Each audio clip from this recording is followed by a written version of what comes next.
In this lesson we're going to look at the texture of wood on this little wooden bowl. We're going to be using the technique of burnishing later on, but just to start off with, I'm going to be using ginger root, this colour's called, and we're using Prismacolor pencils on watercolour paper. I'm just going to give it, as I usually do at the beginning of anything, just an all over glaze. Pick out all the highlights.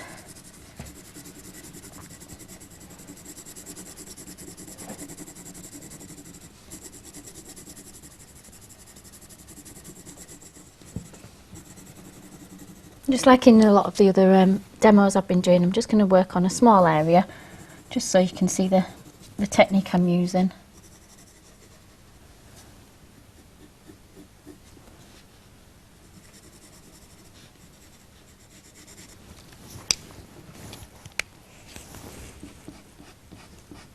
Let's remove a bit of this graphite that's in the way.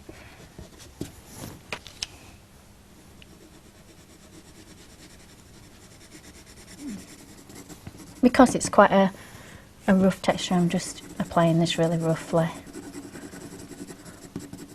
Doesn't really matter what kind of stroke you're using on your mark making. So I'm just going to move on now to this, which is called goldenrod. Put in some of these colours. I'm just going to use like a kind of choppy sort of downward stroke following the grain.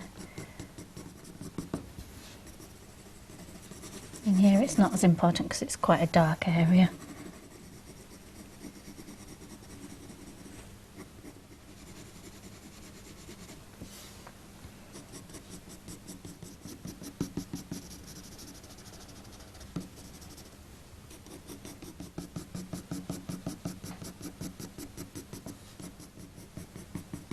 I'm just going to put in these dark bands now before I lose the graphite. I'm going to use dark umber for that.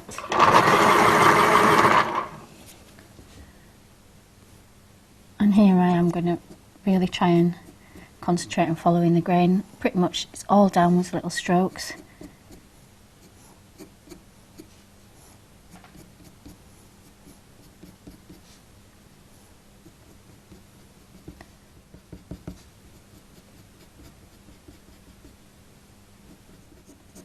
I'm just going to put these main lines in. I'm not going to do these fine ones over this larger area yet. Just don't want to lose the shape of these from my original drawing.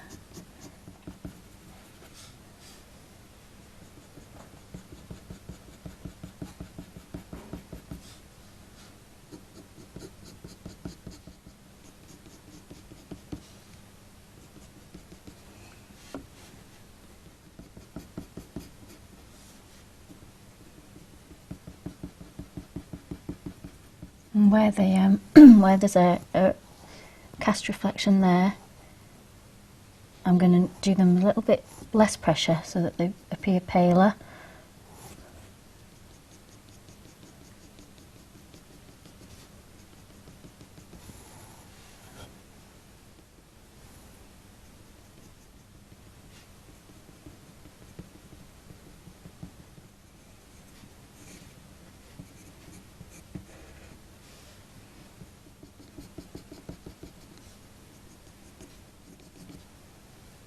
Let's take some of this dark colour up into this shadowed area.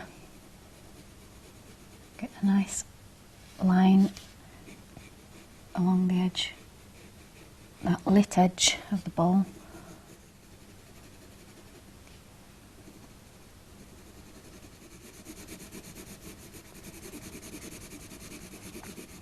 I'm just going to move on to a reddish tone now.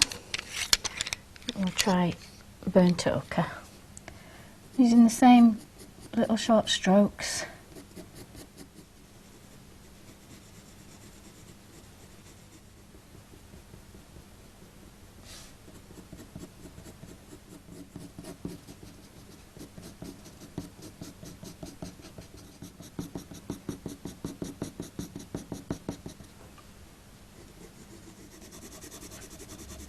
taking that colour into the shadows as well.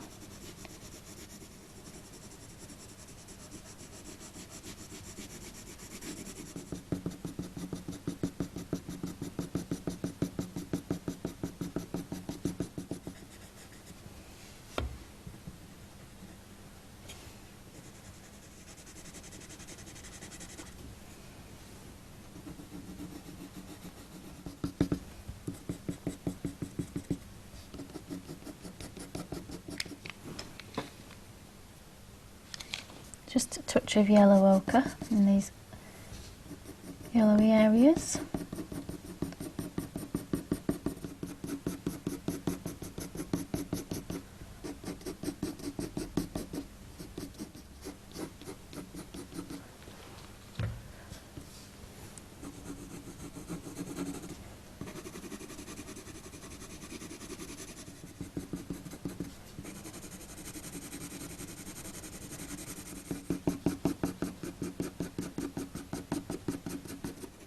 I always find that if you have an area that's very dark, if you try and use the colours that you're using elsewhere in the picture, rather than picking black or even dark browns or greys, it just helps to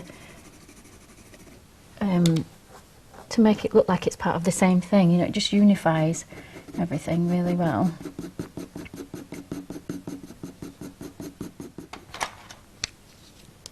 Just going to use a touch of blue on this reflected light.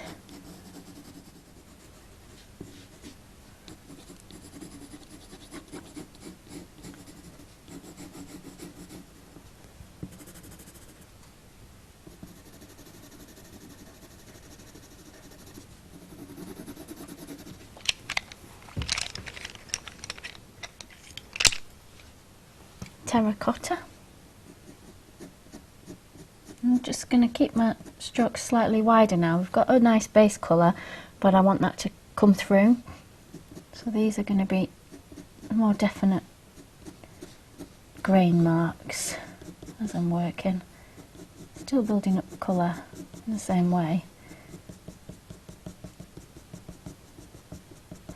I'm trying to avoid them being too regimented, the little strokes next to each other, trying to be quite random. It's quite a hard thing to do, make random strokes, especially if you're trying to keep them all vertical.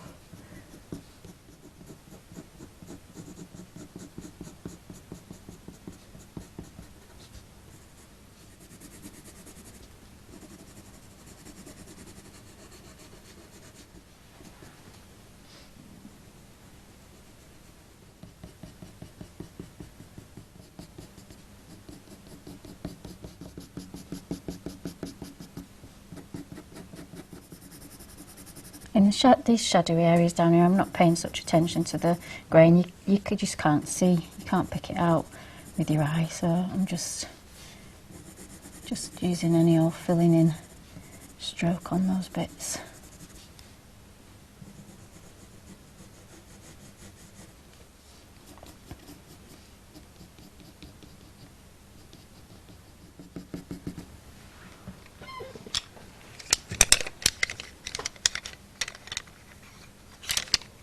This is light umber.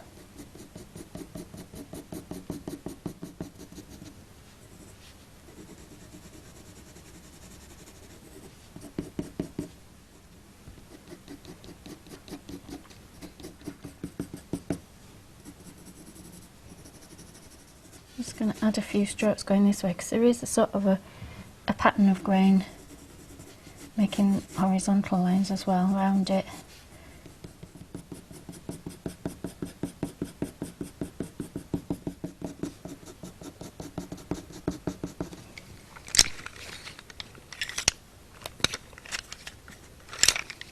Back to yellow ochre.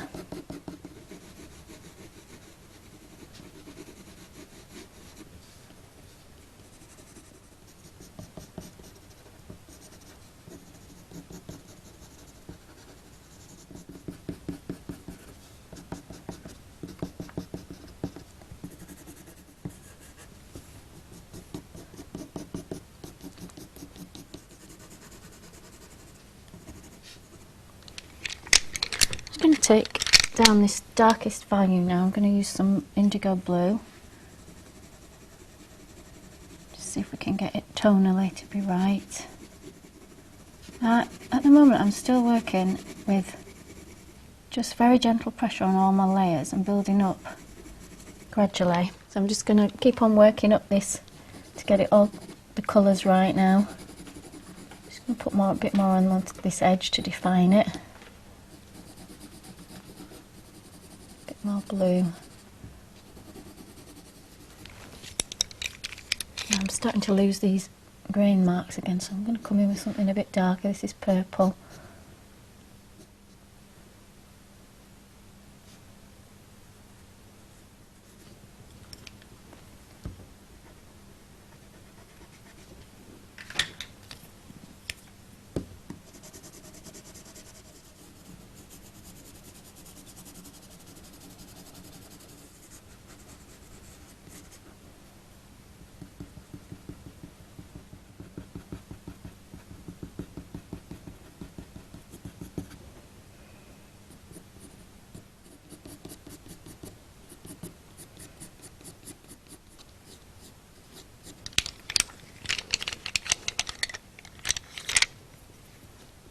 Goldenrod.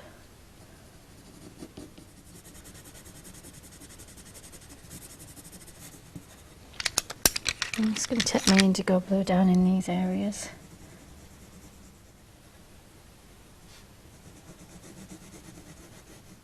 This dark area here and the shadow down there I've been building up so far in quite light layers, but I can feel as I'm working now that the tooth of the paper is getting quite saturated with the colour. The wax has been laid down quite thickly now on here. So I'm going to just talk to you about burnishing. Burnishing is a technique of making it exactly like that. So it's about saturating the tooth of the paper with a layer of wax to almost seal it. Usually it's worked with pressure as well, whereas we've built this up in quite fine layers with hardly any pressure in between them, so we've got lots and lots of colour built up. Burnishing, you could burnish at any time. It's about applying a hard coat, so really pressing on like this. You see it's making a very intense layer of wax, and it usually creates a shiny surface as well, which is why it's called burnishing, like a polished surface. There I've done it with a darker colour. Sometimes you can get very interesting effects using a colourless burnishing pencil. This is just a colourless wax. And I'll just show you what happens before I put these darker layers on. I'll just show you here. It's still quite pale and a little bit open texture. You can see the tooth of the paper, the grain of the paper showing through. If I press on really hard with it, you can see what happens. It unifies the colour that's on and pushes it down into the paper, so you get like a solid colour. So you can still see what's underneath, but it's intensified it, made it slightly darker, and sort of blurred the edges of it, but you've lost a bit of definition. For this lovely bowl, I don't want to be using that technique, I don't think, in this area. So I want to be able to keep the grain and the light showing through. But it is useful in areas like this. One thing you do have to be aware of when you've burnished like that, sometimes it's difficult to apply colour over the top. It's almost like your paper is so saturated it won't take anything else. This actually, because it's such a dark area, we should be okay. And I've only burnished with a light colour.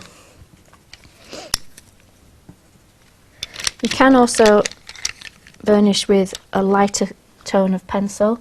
So if I again show you just down here, the effect of going over it in something like a whitey colour. This is a ginger root, kind of a cream. You can see the effect that that's had on it. So it can be useful as well in areas of highlight. Say if you'd maybe forgotten this and made it too dark, it's useful to remember that you can burnish over the top of dark colours with a light one. I'll show you what happens there.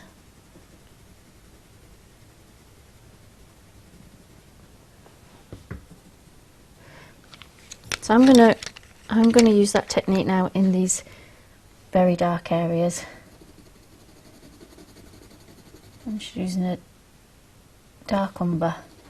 I'm going to really push on where these stripes are, so it's like dark in dark. Actually, I might just switch to the indigo. One thing as well you have to watch with burnishing is that it can create something called wax bloom if you're using wax pencils, where you've put on so much wax that the particles of it kind of go opaque in time, and they'll lift towards the surface, and you get sort of a waxy haze over the top of the shine. You can just wipe it off with tissue, but it can be something that's unwanted in your picture, so you need to be aware of it.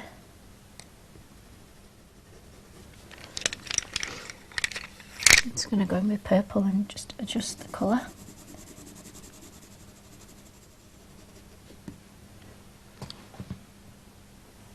As always, the best way to find out whether you like a technique and to see how it works on different types of paper is just experimenting, just playing around.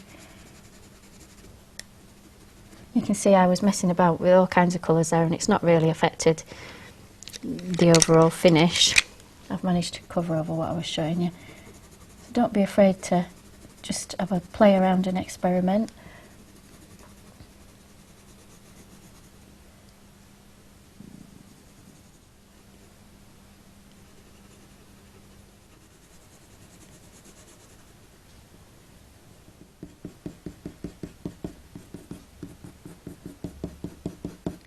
It's lacking a bit of a red tone, this. I'm going to put a bit of terracotta in there, and I am really having to burnish now because there's so much wax built up on there. The only way I can get the colour to stick is by pushing.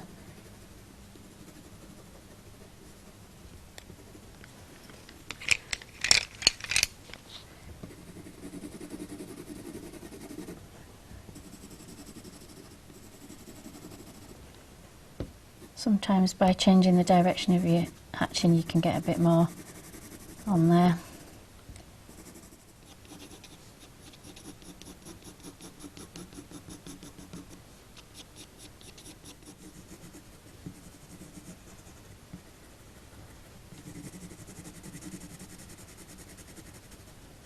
You can see it has affected where I've put the pale blender on, the pale burnisher on there. It's affected how my further applications of wax are going on. So I will have to press on to make this cover over.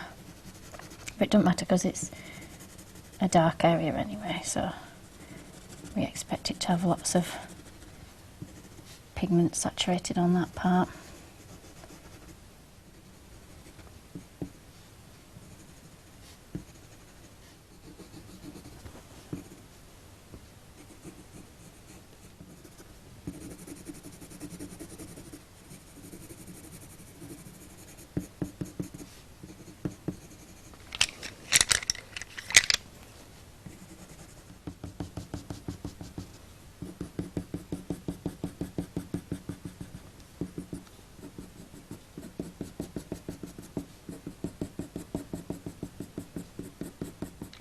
I am just going to use the ginger root and burnish a little bit on here because I think we've taken it slightly too dark.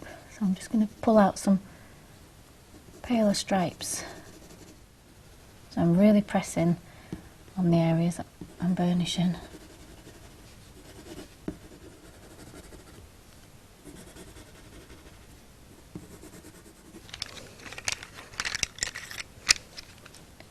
Tiny touch more blue on that rim.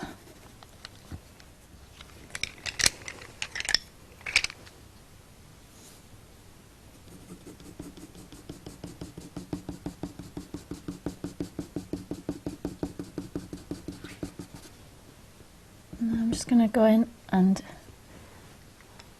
actually I'll just correct the tone on this area first.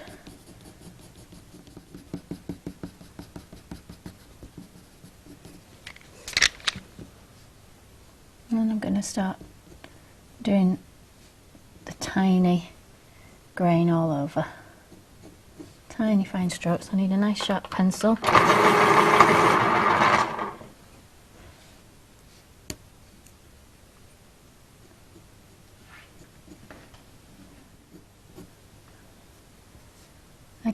it's on the lightest areas of these highlights I'm applying less pressure.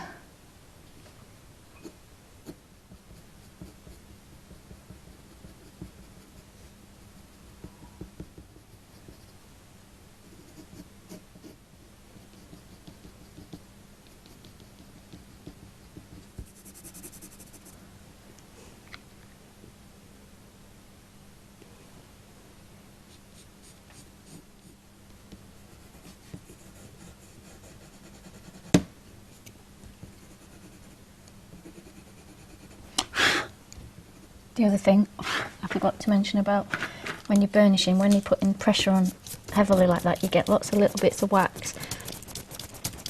If you don't brush them off like that, your hand will burnish them into the paper. So you get these little dots that appear just underneath your work.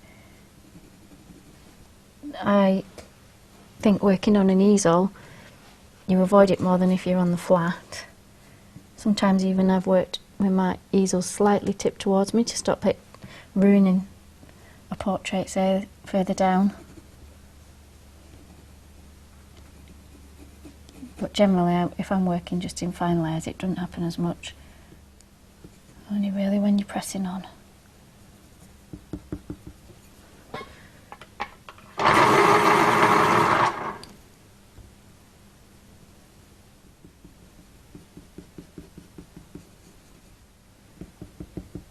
Doing some tiny little dots to build up this pattern.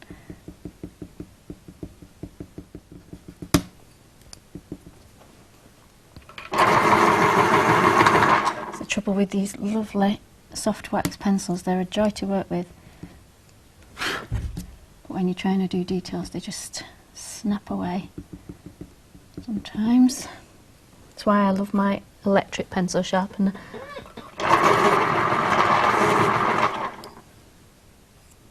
Because it's so quick to put a lovely new point on.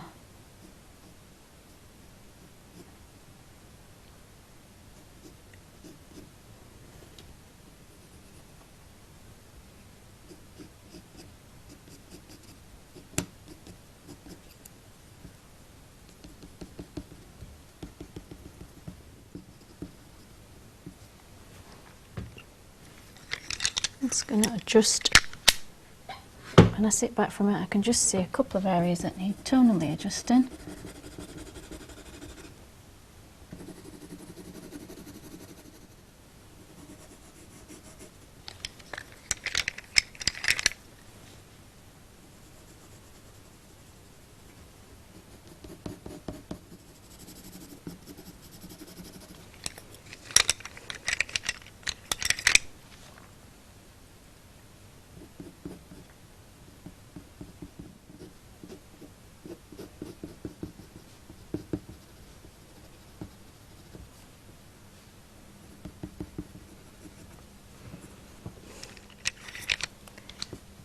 Little burnishing again.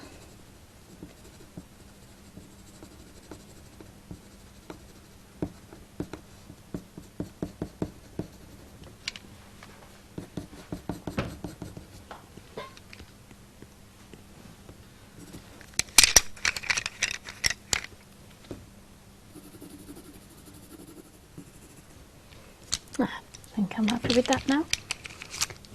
So I hope that's given you a brief introduction into how burnishing can help in different ways, in light and in dark areas, when you're building up the texture on wood.